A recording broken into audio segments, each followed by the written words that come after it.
छपरा में बुधवार की सुबह शुरू हुई अग्निपथ बहाली प्रक्रिया का विरोध छपरा शहर से लेकर जंक्शन तक और फिर उसके बाद बीजेपी विधायक के घर तक पहुंचा। इस दौरान प्रदर्शनकारियों ने बीजेपी विधायक डॉक्टर सीएन गुप्ता के घर पर पत्थरबाजी की, वहीं उनके छत पर चढ़कर झंडे तोड़े। प्रदर्शनकारियों की सारी हरकतें सीसीटीवी कैमरे में कैद हो रही थी। तभी प्रदर्शनकारियों की नजर सीसीटीवी पर पड़ी और उन्होंने सीसीटीवी कैमरे तोड़ डाले। इस संबंध में भाजपा के वरिष्ठ के नेता और राज्यसभा सांसद सुशील मोदी ने युवाओं से अपील किया कि छात्र किसी के बहकावे में न आए। सरकार युवाओं के प्रति चिंतित है। जो लोग प्रशासन में थे वो ऊपर छत पर चढ़ गए।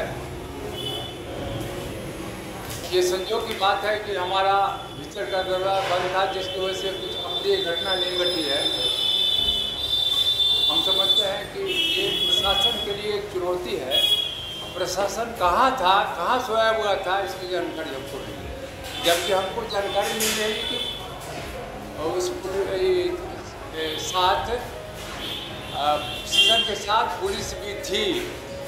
अब पुलिस कहाँ थी, क्या कर रही थी, सोई हुई थी, जगी हुई थी, नहीं कर सकते।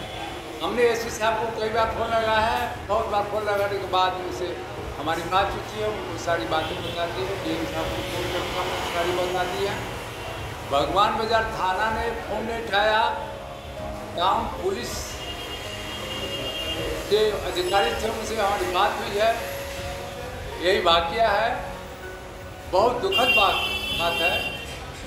हम समझते हैं कि विधायक का घर या विधायक का घर प्रोटेक्शन में रहेंगे, उनकी भी हालत ये होगी कि और लोगों की हालत होगी। ये प्रशासन के लिए चुनौती भरा संदेश है। बिहार के अंदर जो हमारे माननीय विधायक डॉक्टर सीएन गुप्ता, उनके आवास पर जो हमला हुआ, तोड़फोड़ हुई, या माननीय विधायक वारसिलीगंज श्रीमती अरुणा देवी के साथ उनकी गाड़ी को जिससे नुकसान पहुंचाया गया, या नवादा बीजेपी कार्यालय में जो आग लगाई गई, या मधुबनी में जो तोड़फोड़ की गई, मैं आंदोलनकारी छात्रों से अपील करूंगा कि उनके आंदोलन में असामाजिक तत्व घुसकर इस तरह की घटनाओं को अंजाम दे रहे हैं। इससे लोगों से सावधान रहने की अपील है और किसी के बहकावे में ना आए। और केंद्र की सरकार जो हमारे देश के नौजवान हैं, उनकी पूरी चिंता कर रही है और इसलिए 10 लाख लोगों को रोजगार देने का भी भारत सरकार ने 2 दिन पूर्व ही ऐलान किया है।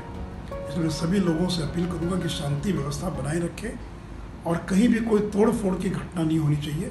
ये सरकारी संपत्ति, राष्ट्र की संपत्ति है, कोई भी राष्ट्रीय संपत्ति का नुकसान नहीं होना चाहिए। DND न्यूज के माध्यम से अब आप पल पल की खबरों से रहेंगे अपडेट। इसके साथ ही अगर आपने अभी तक चैनल को सब्सक्राइब नहीं किया है तो कृपया कर ले और वीडियो अच्छा लगने पर लाइक और शेयर जरूर करें।